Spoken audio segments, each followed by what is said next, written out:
Youth for nation ಸ್ವದೇಶಿ ಜಾಗರಣ ಕಾರ್ಯಕ್ರಮ ಆಯೋಜನೆ ಮಾಡಲಾಗಿದ್ದು, ಬೆಂಗಳೂರು ಮತ್ತು ಕರ್ನಾಟಕದ ಗ್ರಾಮೀಣ ಜಿಲ್ಲೆಗಳಿಗೆ ಸ್ವದೇಶಿ ಜಾಗರಣ ವಿಚಾರವನ್ನು ತಿಳಿಸುವ ನಿಟ್ಟಿನಲ್ಲಿ ಈ ಕಾರ್ಯಕ್ರಮ ಆಯೋಜನೆ ಮಾಡಲಾಗಿದೆ. ಸ್ವದೇಶಿ ಜಾಗರಣ ಜೊತೆಗೆ ನಾಡಿನ ಪ್ರತಿಯೊಬ್ಬ ಯುವಕರನ್ನ ಬೆಂಗಳೂರಿನಿಂದ ಹಿಡಿದು ಅತ್ಯಂತ ದೂರದ ಗ್ರಾಮದವರು ಈ ಚಳುವಳಿಯಲ್ಲಿ ಭಾಗವಹಿಸುವಂತೆ ಶ್ರೀ ಪರಿಪೂರ್ಣ ಸನಾತನ charitable trust professor doctor AV. Srinivas ಆಹ್ವಾನ ಕೊಟ್ಟಿದ್ದಾರೆ.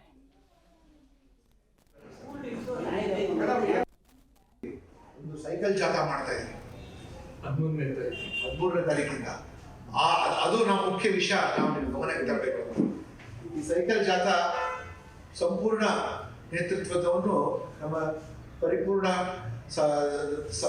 ಸಮರ್ಥನ ಚಾರಿಟಬಲ್ ಟ್ರಸ್ಟ್ ವತಿಯಿಂದ ನಡೀತಾ ಇದೆ. ನಮ್ಮ ಸ್ವಾಮೀಜಿ ಡಾಕ್ಟರ್ ಕಲೆ ಅವರಿಂದ ಮತ್ತೆ ಈ ತಂಡದ ನಾಯಕರು ನಮ್ಮ ಬ್ರಿಗೇಡಿಯರ್ಸ್ ಆಗಿದ್ದಾರೆ, ಬ್ರಿಗೇಡ್ ಮುನಿಸ್ವಾಮಿ ಅವರು.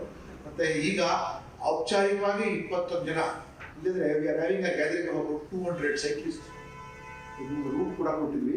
ಈ ಏನೇನು ಅವರು ಮಾಹಿತಿಗಳು ಕೊಟ್ಟಲ್ಲ, ಇದರ ಕುರಿತು ಸ್ವದೇಶಿ ಜಾಗರಣ ಮಂಚ್ ಅಂದರೆ ನಮ್ಮ ಸ್ವದೇಶದಲ್ಲಿ ಉತ್ಪಾದನೆ ಮಾಡುವಂಥದ್ದು ನಾವು ಹಳ್ಳಿ ಊರಲ್ಲಿ ಪ್ರಚಾರ ಮಾಡಬೇಕು ಅಂತ ನಮ್ಮ ಉದ್ದೇಶ ಇದೆ.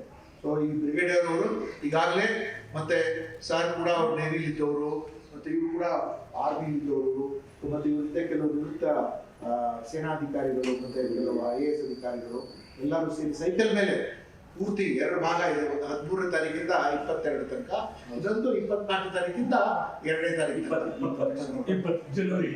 ಇಡೀ ಕರ್ನಾಟಕ ಯಾತ್ರೆ ಮಾಡ್ತಾ ಇದ್ದಾರೆ. ವಿತ್ ದ ಮೆಸೇಜ್ ಆಫ್ ಸ್ವದೇಶಿ ಜಾಗರಣ. ಅದು ಮುಖ್ಯ. ಈ ಪತ್ರಿಕಾಗೋಷ್ಠಿಯ ಮುಖ್ಯ ಸಂದೇಶ. ನಾವು ಸೈಕ್ಲಿಂಗ್ ಫೆಡರೇಷನ್ ಆಫ್ ಕರ್ನಾಟಕ ಜೊತೆ ನಾವು ಸಂಪರ್ಕ ಇದ್ದೀವಿ. ಪ್ರತಿ ಜಿಲ್ಲೆ ಮ್ಯಾನೇಜಿಂಗ್ ಟ್ರಸ್ಟಿ ಇವತ್ತು ನಾವು ಮಾಡೋದು national movement youth for nation. ಇದು ಏನು ಅಂದರೆ ದೇಶಕ್ಕಾಗಿ ಯುವಕರು, ಇನ್ನೊಂದು ದೇಶನ ಬೆಳೆಸಬೇಕು. ಅದು ಇದು ಸ್ವದೇಶಿ ಜಾಗರಣೆ ನಾವು ಮಾಡ್ತಾಯಿದ್ವಿ. ಇದರಲ್ಲಿ ನಮ್ಮ ಜೊತೆ ಕ್ರೀಡಾ ಭಾರತಿಯವರು, ಇಲ್ಲ ವಿಕಾಸ್ ಕಿಸಾನ್ ಭಾರತಿಯವರು, ಇವರೆಲ್ಲ ನಮ್ಮ ಜೊತೆ ಸೇರಿಕೊಂಡಿದ್ದಾರೆ. ಮೋಸ್ಟ್ಲಿ ಇದರಲ್ಲಿ ಮಿಲ್ಟ್ರಿ ಅವರೆಲ್ಲ ಇದ್ದಾರೆ.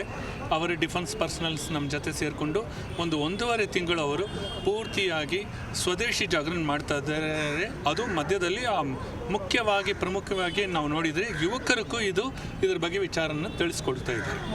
ಈಗ ಏನು ಅಂದರೆ, ನಾನು ಇಂಡಿಯಾ ಆಫ್ರಿಕಾ ಟ್ರೇಡ್ ಕೌನ್ಸಿಲ್ ಆಗಲಿ, ಇಲ್ಲ ಏಷ್ಯನ್ ಅರಬ್ ಚಾಂಬರ್ ಆಫ್ ಕಾಮರ್ಸ್, ಇಲ್ಲ ಇನ್ನೊಂದು ನಮ್ಮದು ಇಂಡಿಯಾ GC ಟ್ರೇಡ್ ಕೌನ್ಸಿಲ್ಗೂ ನಾನು ಇದಾಗಿ ಆಯುಷ್ ಕಮಿಷನರ್ ಆಗಿದ್ದೆ. ಈಗ ನಮ್ಮ ಸ್ವದೇಶಿನ ಯಾವ ಥರ ಬಳಸಬೇಕು, ನಮ್ಮ ಸ್ವದೇಶಿ ಪ್ರಾಡಕ್ಟ್ಸನ್ನು, ಇಂಡಿಜಿನಿಯಸ್ ಪ್ರಾಡಕ್ಟ್ಸ್ ಹೇಳ್ತೀವಿ, ಅದು ಯಾವ ಥರ ಬಳಸಬೇಕು, ಇದ್ರ ಬಗ್ಗೆ ಮಾಹಿತಿ ನಾವು ನೀಡಿಸ್ತಾ ಇದ್ದೀವಿ. ನಮ್ಮ ಹಳ್ಳಿ ಒಂದೊಂದು ಹಳ್ಳಿಗೂ. ಈಗ ನಮ್ಮದು 32 ಡಿಸ್ಟ್ರಿಕ್ಟ್ ಇದೆ ಅಂದರೆ